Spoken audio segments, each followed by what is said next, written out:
Hey everybody, welcome to a new episode of Walk in Faith. I'm excited to be sitting down with Dee Renfroe to talk about her new book, The Bible, A Pack of Lies or God's Honest Truth. Dee, thank you so much for joining me. You're welcome. So your husband sent me the book. I looked through it. I didn't get a chance to read the whole thing, but it was intriguing and just the title in itself. So I want to just Yeah, ask you the basic question. Is the Bible is the Bible a pack of lies or God's honest truth? Tell me. it is God's honest truth. And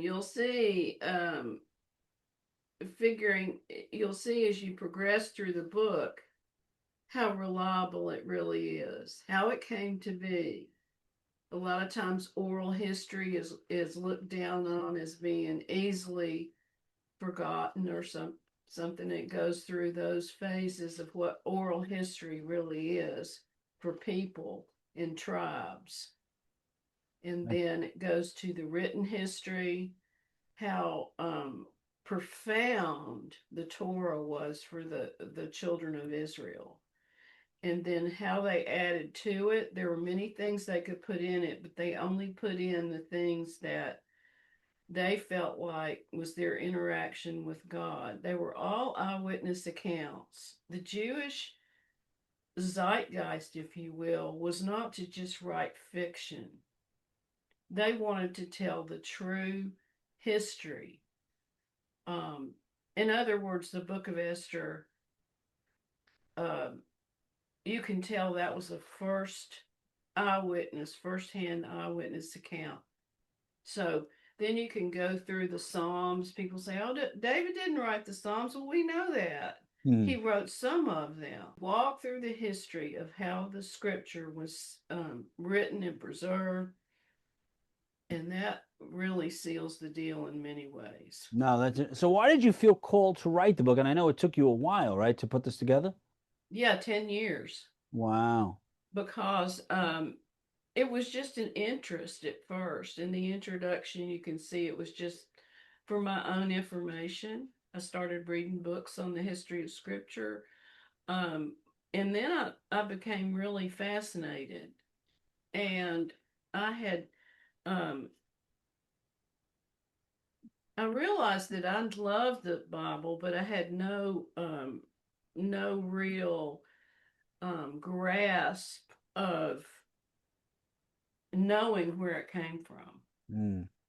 And that took a long time because there's a whole lot written about it, but most of it is academic or too ponderous to read for the average person. And I thought, if the average person knew this, it would be amazing.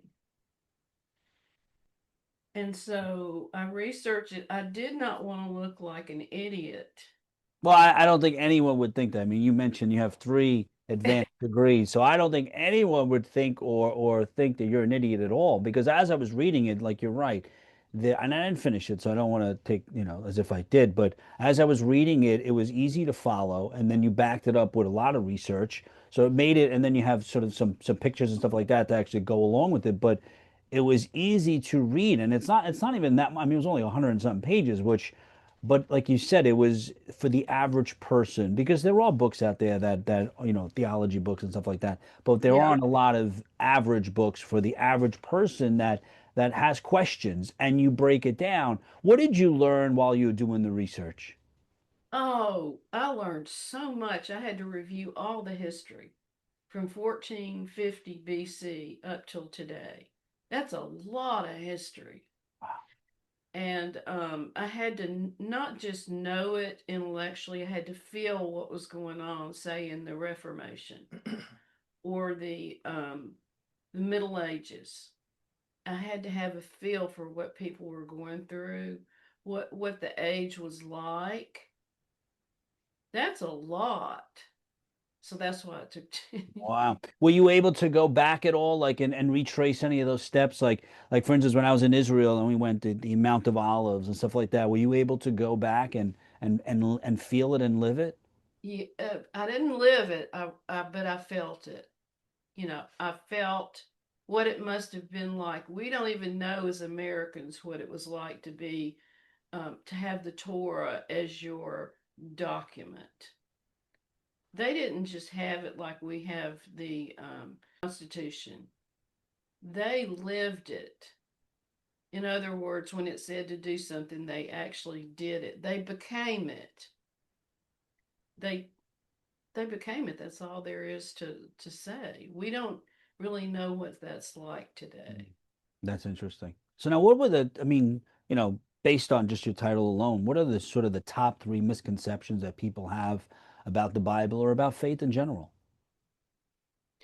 Um, I think they think that the Bible is just sort of a guideline like you would have at work. This is how our companies run. They don't understand the profundity. The Bible's whole focus is to know God. It's not a set of rules. It's not an antique book that you can't understand. Its whole focus is knowing God. And I think people don't understand that. And I don't really focus on that but in the book because that's not the purpose. And I don't want to be preachy. Mm. So I just want to present how it all unfolded. And occasionally I'll get preachy. Like, doesn't it look like God was involved in this somehow? How did it survive? And so yeah. So who do you think that, I mean, well, who did you write this book for? I wrote it for everybody, but mainly for people who have had my main feeling because in graduate school, I was a little bit older than the students and I became friends with them.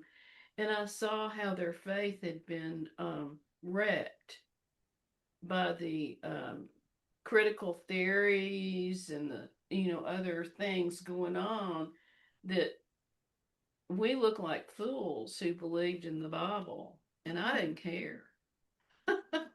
It didn't bother me one bit, but it really crushed them. And there That's was just such a disdain. You could have witchcraft conferences in our building, but you could not have a Christian meeting.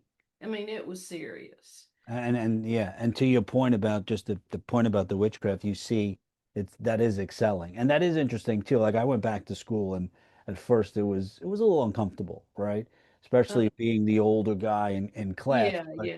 But when you get past that, and then you start to be able to talk about your experience and your wisdom and how God has been there throughout your life and your experiences, it does have a profound impact on them because they see it mostly either from their parents or they see it from their own peers. But when you, like you, to have such a living experience and your husband to be able to go and share with them, it really does impact them differently from, the people that they interact with. That's powerful. So now, what are your intentions with the book? I mean, is it to bring people to Christ, to inspire people to what? What are your true intentions behind this book? My true intentions are to have Christians really appreciate and understand the scripture where it came from and how it was handed to them today. How do you have this in your hand? And to really, really, really believe that it's more than ever that it's an amazing book through the ages, and that it is our Constitution. It is um, it's real. Let's just say. I can't think of any other words, but that's for Christians. For people whose faith has been spoiled, it's to bring them back to say the Bible is real. You know, I can safely believe the Bible is my book for faith. Um, that audience, and oh, I don't know, anybody else is just curious, Hmm.